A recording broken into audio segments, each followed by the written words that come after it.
Hello, everyone, and thanks for tuning in to Leading the Voice, a podcast wrapping up our learning in our Bachelor of Child Studies degree. We are partnered with Sheri from the company Lead with Your Heart, and our topic is disasters. This season's focus is children coming from war-torn countries, so if you want to hear more about that, stay tuned. Welcome to episode 1. Today we're excited to share insights on this season's topic with you and tell you a little bit about ourselves. We are a group of 5 Bachelor of Child Studies students in our 4th year here at Mount Royal University. My name's Willa, and I'm in the Early Learning and Childcare major. My name is Alyssa, and I'm also in the Early Learning and Childcare major. I'm Zainab, and I'm in the Child and Youth Counseling major. I'm Sheldon, and I'm in the Child and Youth Care Counseling major. And I'm Kaylee, and I'm also in the Early Learning and Childcare major. So we are creating this podcast for what's known as a capstone project here at Mount Royal. Can we go over quickly what a capstone project is? Go for it. So a capstone project is essentially an end-of-year project that students complete during our last year of our degree. It utilizes the knowledge we've already acquired, and MRU offers a ton of different capstone opportunities. This one is within our program, and we actually all individually chose this capstone about disaster management because it was the one that stood out to us the most.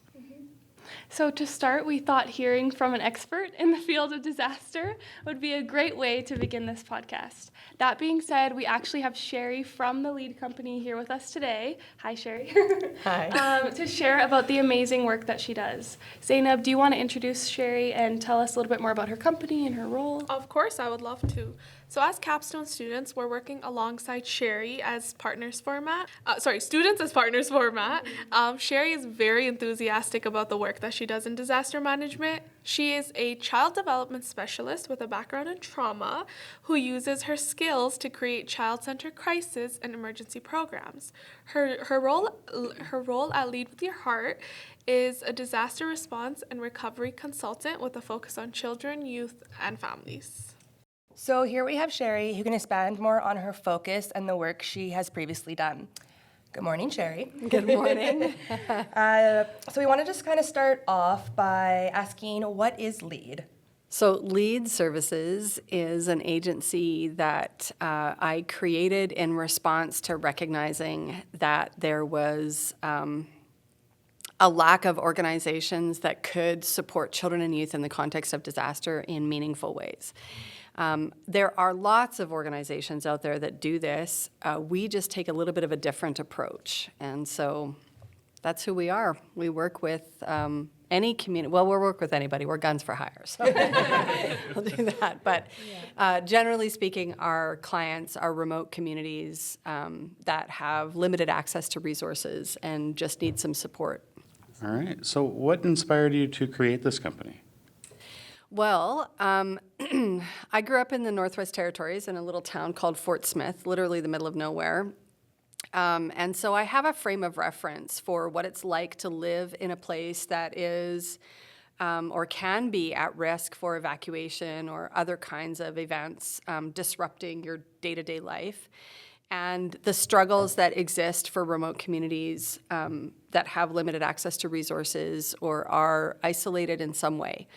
And when I completed my diploma when Mount Royal was college, and then years later, I got to do lots of other things and spend some time working with disaster management professionals. And at one point, I was liberated from the bondage of employment and spent a lot of my time volunteering with Search and Rescue and Red Cross and that environment, and realized I really had a passion for this, but I didn't know how I was going to combine the two. And there's 2 ways to get into disaster and emergency management. That is work in the industry for 45 or 50 years, and everybody respects your experience and your training and what you could bring, or get an education and work in an academic sort of role. I wanted to be more hands-on, and so what I chose to do was take the experience that I had and get, so my undergrad was child studies, and then I went on to get a master's in disaster emergency management at Royal Roads. I'm currently still writing my thesis, so hopefully that'll get done. But in that whole journey, I was privileged to work with Michelle Briegel at Mount Royal during my undergrad on a research project that really highlighted the gaps that exist for children and youth in the context of disaster. And that's kind of what led me to go to my master's and then led me to create this organization, because there are no agencies that do what we do the way that we do it with the skill set that we do it with. I really do believe that child studies professionals approach their work in a very unique way, and we have a very specific skill set that other professionals in our field don't have, like even with, and definitely not in the disaster emergency management world. That's not a common combination. So in response to your question, I just recognized that there was this gap, and there were really no agencies that were addressing it the way that I felt like these issues needed to be addressed. And so I created this out of some of my own experience, my own academic learning, and the needs that I saw that existed that needed to be met. Wow. So how long has Lead Services been like an active company? Oh, that's a good question. Technically started the company in 2022.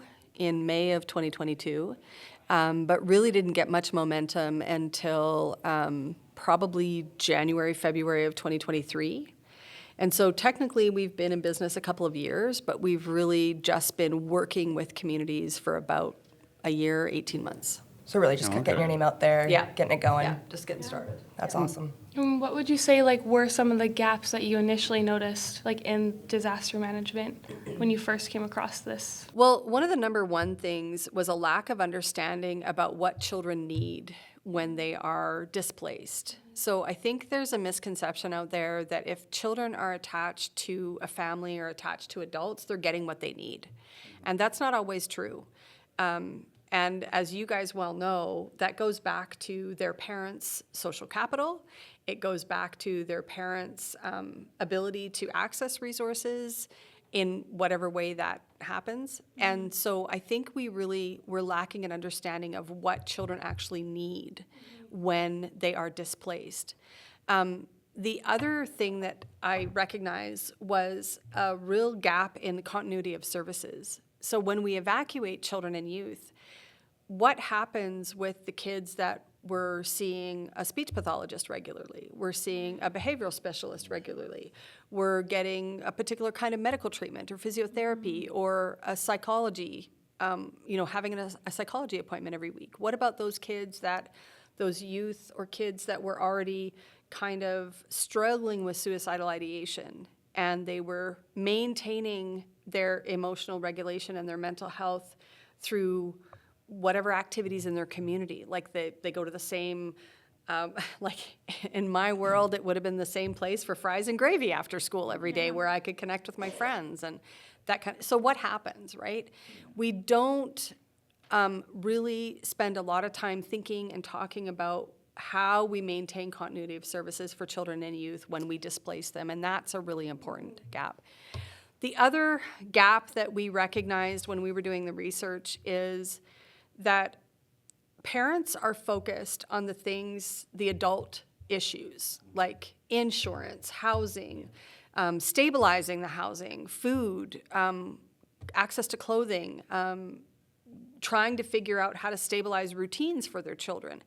And they're really focused on that stuff, and it gets heightened when you're displaced because you're in unfamiliar territory and you suddenly have a whole lot of people and organizations that you're dealing with. Your insurance companies, could be the RCMP, might be other educational systems or the healthcare system or stuff like that.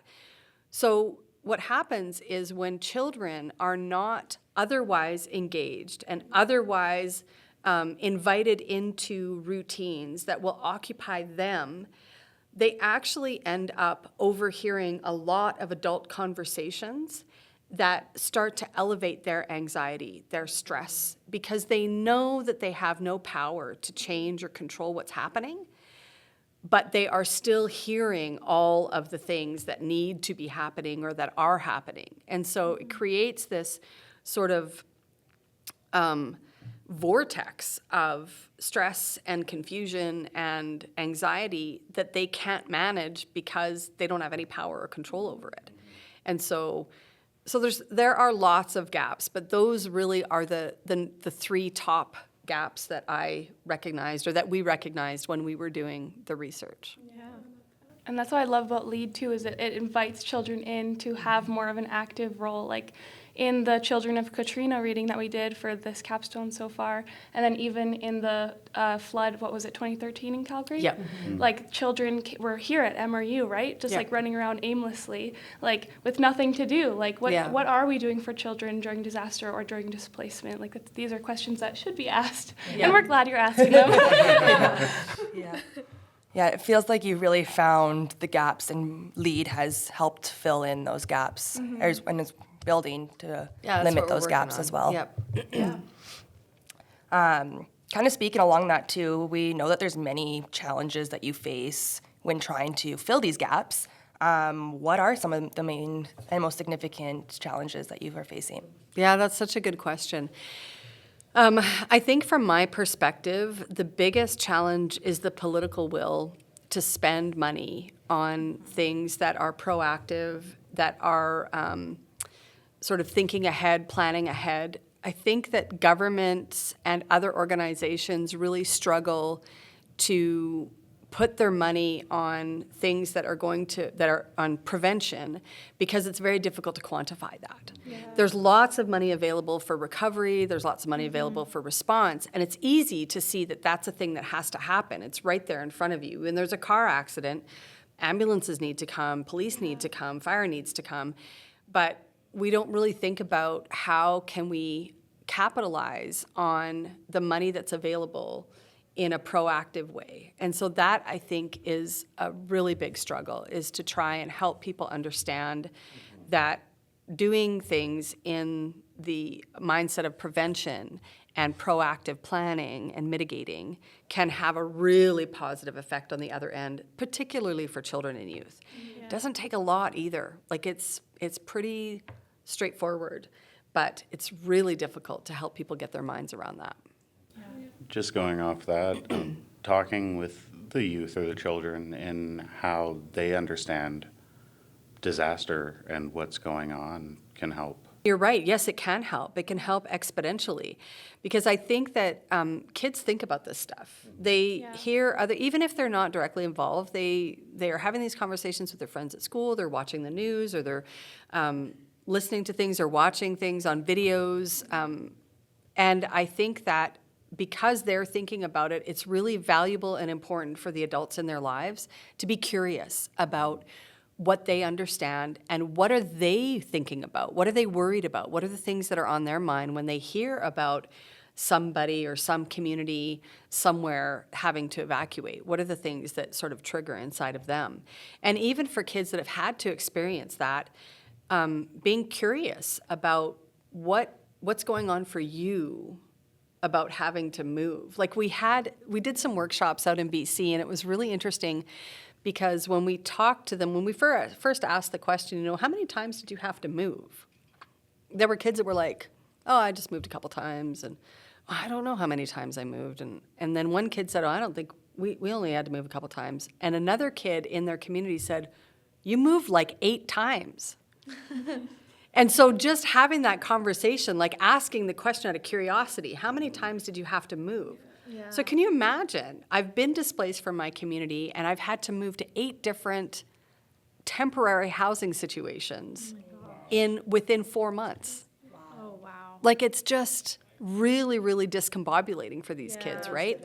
But inviting that conversation and asking that question allowed for peers to support each other and for peers to be able to start to talk about their experiences, watching their friends have to do this, right? So I think that is really important, is having the conversation, coming from a place of curiosity, and being able to open up or invite them to talk to you about what's going on with them. Because once you hear what they're thinking about, even if you don't have answers to the questions they have or can't really respond in the moment, at least it gives you a direction to start figuring out, okay, these are some things that I have to kind of learn about. These are some things that I have to try and figure out to support my kids or the kids that I'm working with in what they're worried about or what they're curious about or whatever.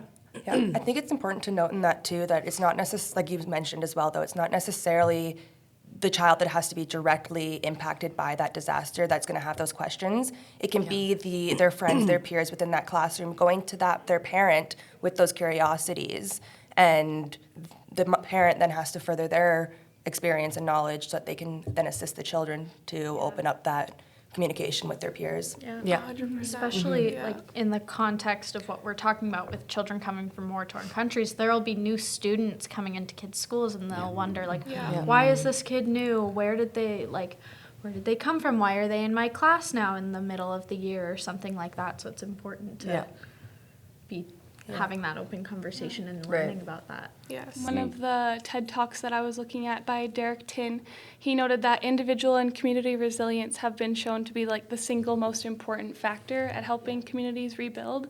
How do you think LEAD assists in like promoting community resilience and individual resilience for children and youth? That's a great question. One of the things that we recognize, and you guys will understand this, is that particularly for youth, and this applies to children too, just in different ways, but the ability to participate in crafting a solution to a problem and then being able to expand that by being part of the response when necessary is incredibly fortifying. Like it is something that really builds resilience with youth, and it gives them an opportunity to participate in a way that is really strength promoting, right? It really capitalizes on their own strengths that exist and allows them to be part of a solution for their own communities. And so one of the things that we do is we have adapted a series of training so that youth can be certified, so they can be able to participate in a response when that time comes. And we partner with the community so that local responders, disaster emergency managers, and other natural responders are working or training together with these youth so they all know what each other knows and they all know the capability that each other has. And what this does is it deepens what we refer to as depth of reach.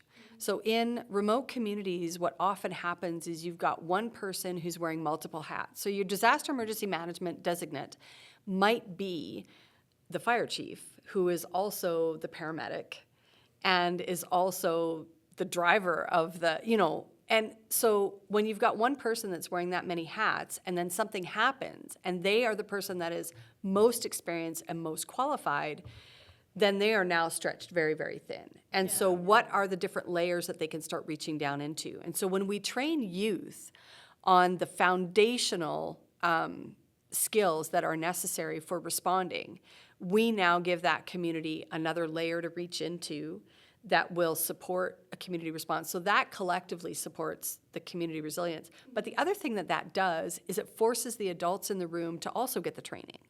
So it means that if we're training together collectively, then they also have to get additional training or whatever that is. And most of the time, they already know a lot of this stuff. It's just not formalized in the context of a training package or whatever.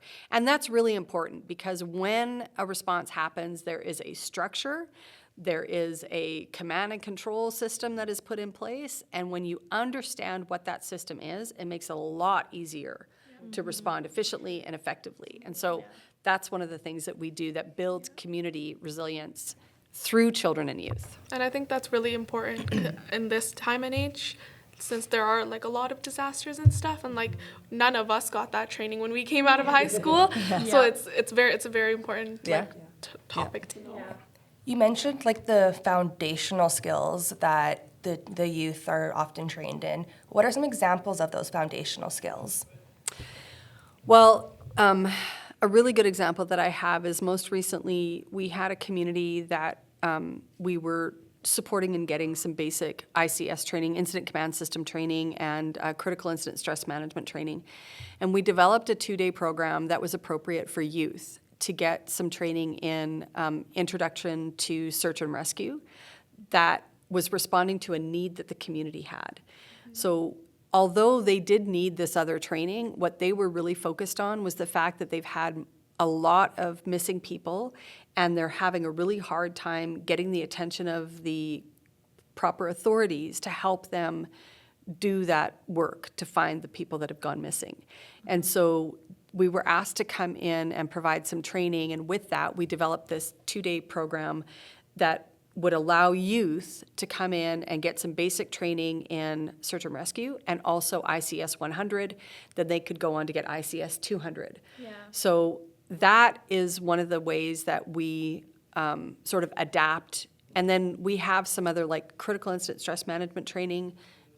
We can adapt that for youth. We also do some suicide prevention training that incorporates some of the ideas and concepts and skills that you would have to have as a responder. So effective communication and risk assessment and those kinds of things. So we've just taken some basic foundational training for responding to an event and built in the things that youth need to be able to successfully gain those skills. Seems like you've definitely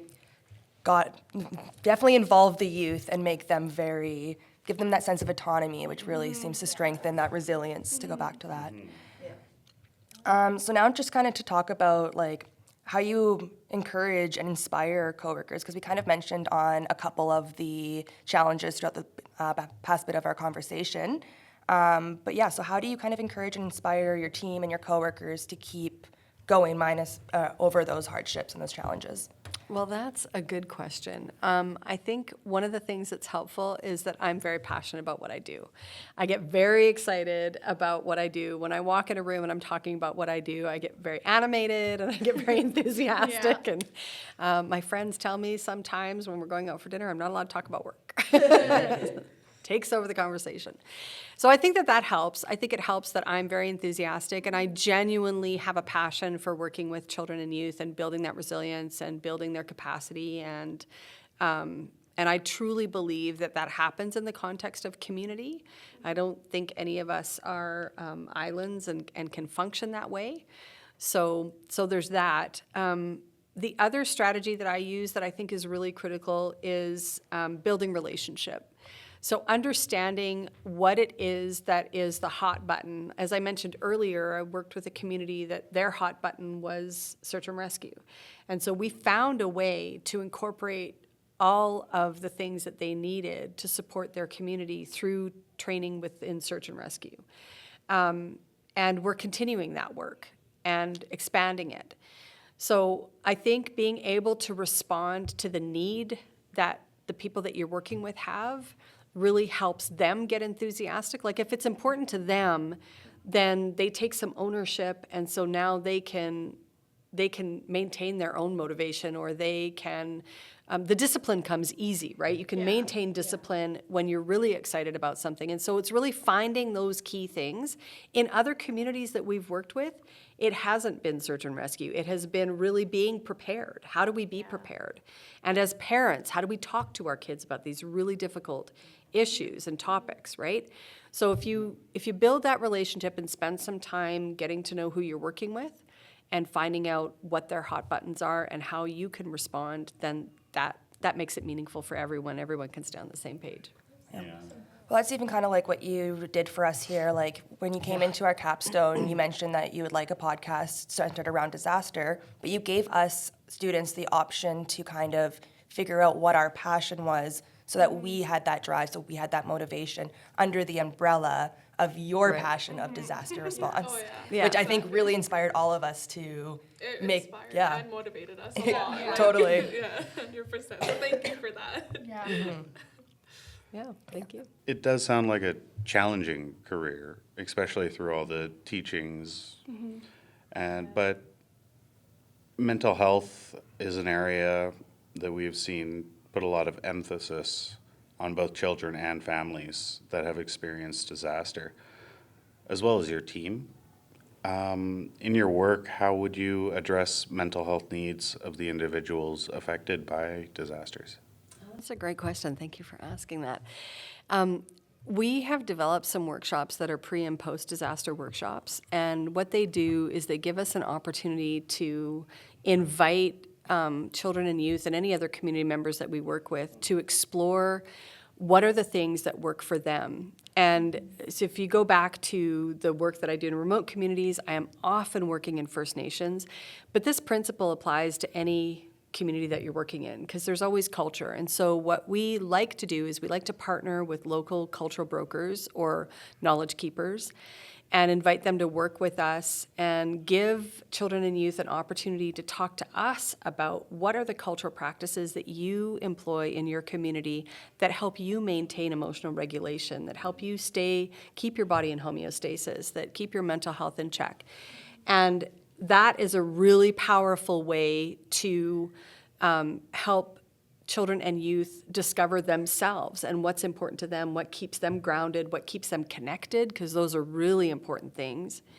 And then the other thing we do is we bring in a ton of product that has been tested and tried for this purpose. So we've got a bunch of things like coloring books and fidget toys, bouncy balls, different weighted balls, depending on the age of the child that you're working with, different fabrics, blankets, crossword puzzles, and different scents. We have a bunch of essential oils that we bring in, and they get to practice playing with all of these things, playing with different games that help maintain, discovering what works for them, and discovering what scents help keep them calm.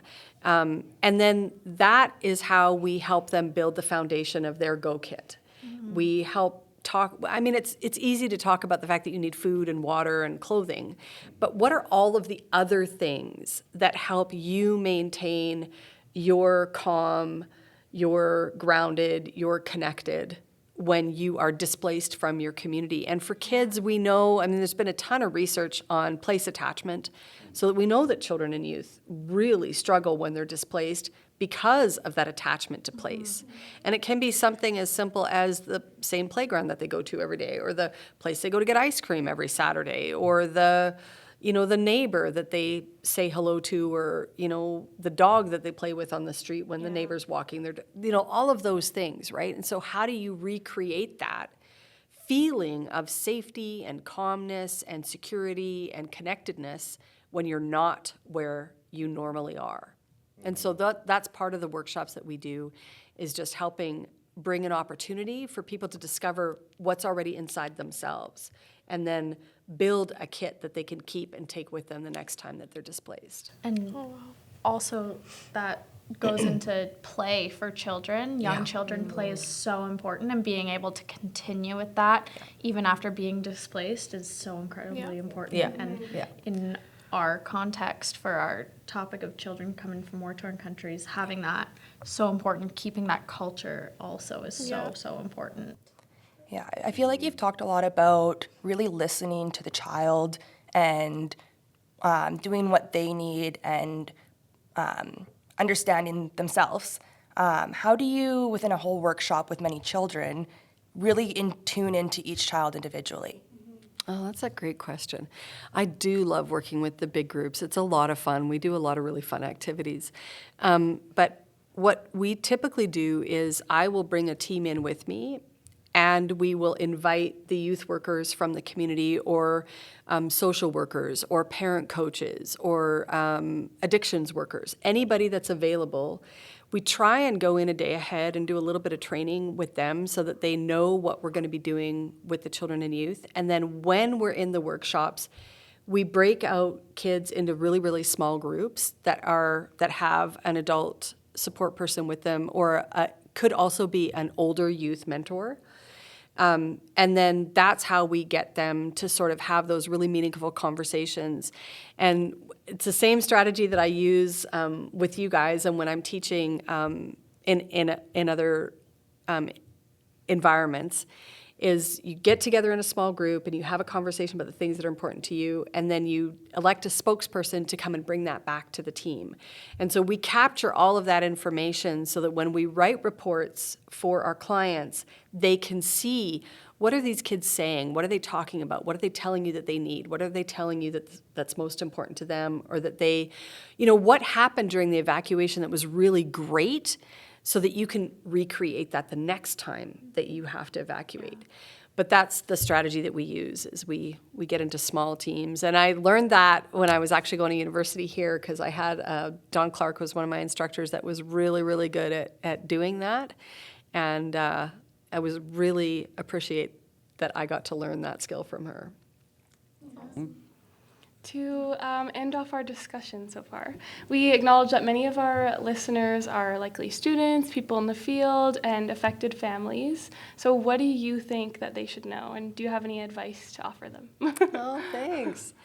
Yeah, that's a really great question. I think the most important thing is to build your own resilience, to really understand, what do I need when I'm going to be displaced? Because it's going to happen. And it may not happen for the same reason that it happens in other communities, but this is going to happen. And so trying to figure out, okay, what do I need? What would I need for a few days?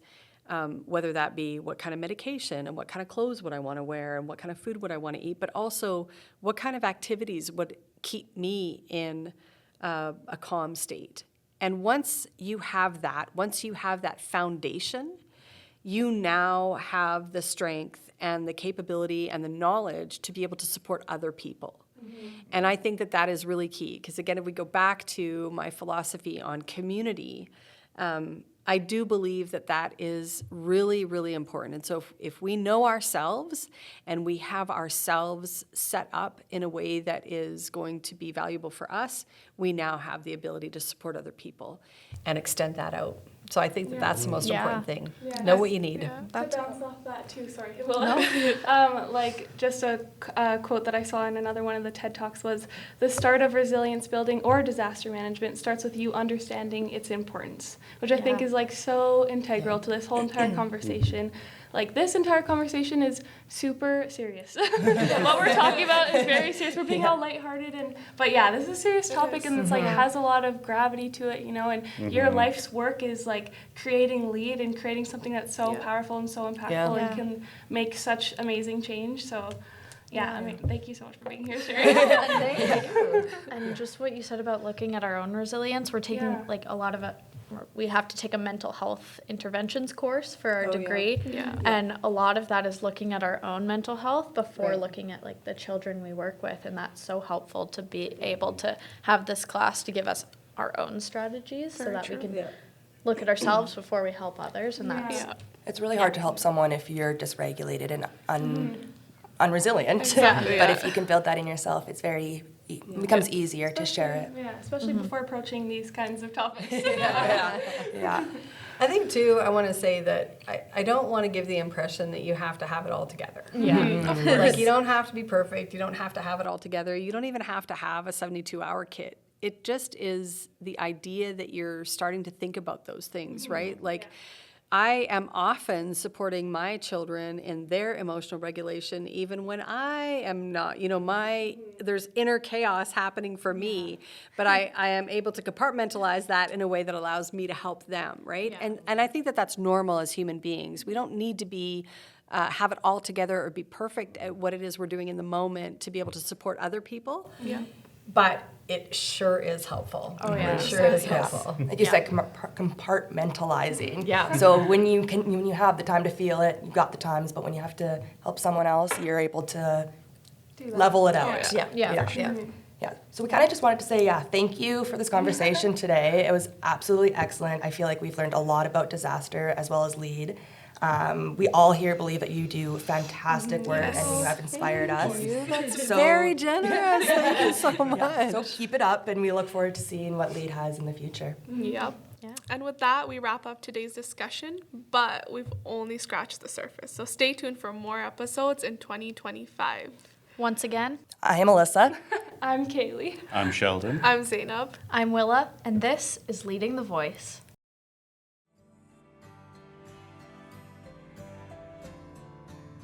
Being the Voice is written by Alyssa Belleville, Sheldon Kopus, Kaylee Lachance, Zainab Nadim, and Willa Marshall. It is edited and directed by Willa Marshall and Kaylee Stobart.